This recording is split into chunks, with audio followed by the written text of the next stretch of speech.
আসসালামু আলাইকুম আমার প্রিয় ভাইয়েরা। বুঝছেন, আমাদের এই বাংলাদেশে বর্তমান আমাদের একটা লোকের কথা খুব ভালো লাগে। কীরকম ভালো লাগে? এর প্রত্যেকটা কথাই প্রত্যেকটা মানুষের কাজে লাগাইতে পারবেন, তার কথা যদি সঠিকভাবে শুনেন। বুঝছেন, ব্যারিস্টার সাইদুল হক সুমন সাহেবের, কারণ ওনার বাড়ি সিলেট সোনারঘাটের। ওনার আসলেই লোক অনেক ভালো, প্রত্যেকটা কথাই একদম ভালো লাগে। ছেড়ে ভালো লাগে জানেন, উনি হ্যাঁ উনি হচ্ছে গা প্রতিবাদ করে কিভাবে করে জানেন? প্রতিবাদটা বুঝতে হবে, কারণ প্রতিবাদ সবসময় দুর্নীতি বিরোধী প্রতিবাদ করে। এরকম প্রতিবাদ আসলে সকলেই চায়, যাতে আমাদের মতো গরিবের লোকে দুর্নীতি না হয়। তাহলে এরকম যদি এই বাংলাদেশে আরও মানুষ যারা যুবক সমাজ আছেন, তারা যদি এরকম প্রতিবাদী এই ব্যাসটা সাইদুল হক সুমন সাহেবের মতন যদি প্রতিবাদী হন, তাহলে বাংলাদেশে দুর্নীতিবাজ থাকবো? আসলে থাকতো না।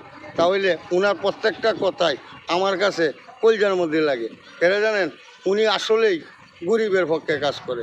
দেখেন, কিছুদিন আগেও দেখছি সংসদে আমাদের দুর্নীতি নিয়ে কথা বলছে। তাহলে দুর্নীতি নিয়ে যেখানে কথা বলে, দুর্নীতি কার লগে হয়? দুর্নীতি হয় আমাদের গরিবের লগে।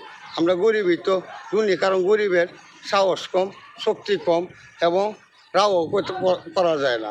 কারণ ওরা গরিব মানুষ কোনোদিনও দুর্নীতি করতে পারে না। ওরা 500 টাকা আমায় দুর্নীতি করবো কোথায়? এই 500 টাকা আমাদের দুর্নীতি বাজার টেহা রাখতে হয়। কথা বোঝেন নাই? এটা ব্যারিস্টার সাইদুল হক সুমন সাহেব বলে, কারণ সব জায়গায় বলে। উনি আমি দেখছি সব জায়গায় গরিবের কথা বলে। তাহলে উনি আসলেই অনেক ভালো লোক, ওনার মতন লোক হয় না। তাহলে ওনার কথাগুলি আপনারা সকলেই তো শুনেন না, যেমন কোনো কথা না। ব্যারিস্টার সাইদুল হক সুমন ভাই কথাগুলি সকল ভাই শুনেন। ওনার খুবই ভালো লাগে ওনার কথাগুলি। উনি যদি কথাগুলি শুনেন দেন দিয়া, তাহলেই বুঝতে পারবেন। বুঝার পরে আপনারা সকল ভাইয়েরাই ওনার কথাগুলি এত মজা লাগে বলার বাহিরে। ওনার আমি অন্তরচে ভালোবাসি। আমি মনে করি এই বাংলাদেশে গরিবের লাগিয়া ব্যারিস্টার সাইদুল হক সুমন সাহেব হাজার হাজার বছর বেঁচে থাক, তাহলেই এই বাংলাদেশের গরিব মানুষ উপকারী হবে। কিন্তু কেন সাপোর্ট করি? দেন আমার বাড়ি ময়মনসিং সাপোর্ট করেছিলেন। কেন জানেন? ওনার কথা ভালো, কাজ করে ভালো।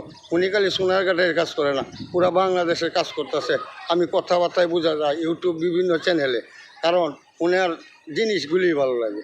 কিন্তু আমরা তো সাধারণ মানুষ, আমরা তো বুঝি না। কথা বুঝছেন না?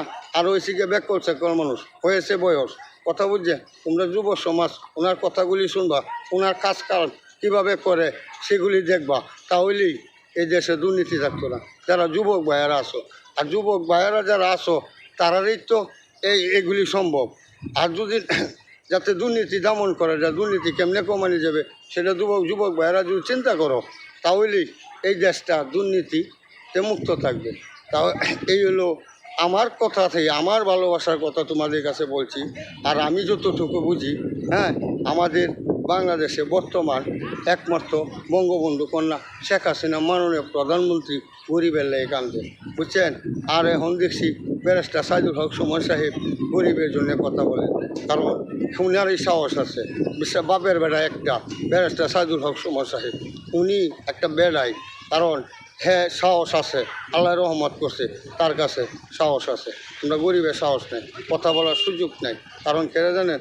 দুর্নীতির বিরুদ্ধে কথা বলার একমাত্র ব্যারিস্টার সাইদুল হক সুমন সাহেবই বাংলাদেশের ভিতরে বলে। আর বলতো আমাদের বঙ্গবন্ধু বুঝলেন, যে বঙ্গবন্ধু এই গরিবের পক্ষে দুর্নীতির কথা বলতো, ওনার তো দুর্নীতিবাজার দেশে তো উড়াই নিয়ে গেছে। কারণ আমরা গরিব মানুষের বুঝছেন না কীভাবে সাজা দিব, দুর্নীতিবাজারা ওই চিন্তা করে নিয়ে গেছে। তবে তাহলে তো কিছু করার নাই, কারণ নিচে তো নিছি।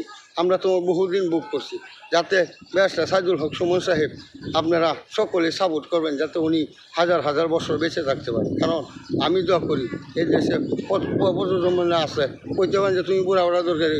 আমি বুড়া বাড়া থাকলে তোমরা যুবক ভাইয়েরা আসো, তাদের চিন্তা আমরা করতে হয়। যার জন্যই বলছি ওনার কথাগুলি শুনবেন এবং কাজে লাগাইবেন, তাহলেই এই দেশ আগায় যাবে, দেশ ভালো থাকবে, দুর্নীতিবাজার থেকে মুক্ত থাকবে। এই জিনিসটাই চিন্তা করবেন। আর ব্যারিস্টার সাইদুল হক সুমন সাহেবের কথাগুলি মাথায় রাখবেন। কারণ উনি যতটা কথা বলে সবটি কাজের কথা বলে। আজকের মতো বিদায় নিচ্ছি, সকলে ভালো থাকবেন, সুস্থ থাকবেন, আল্লাহ হাফেজ।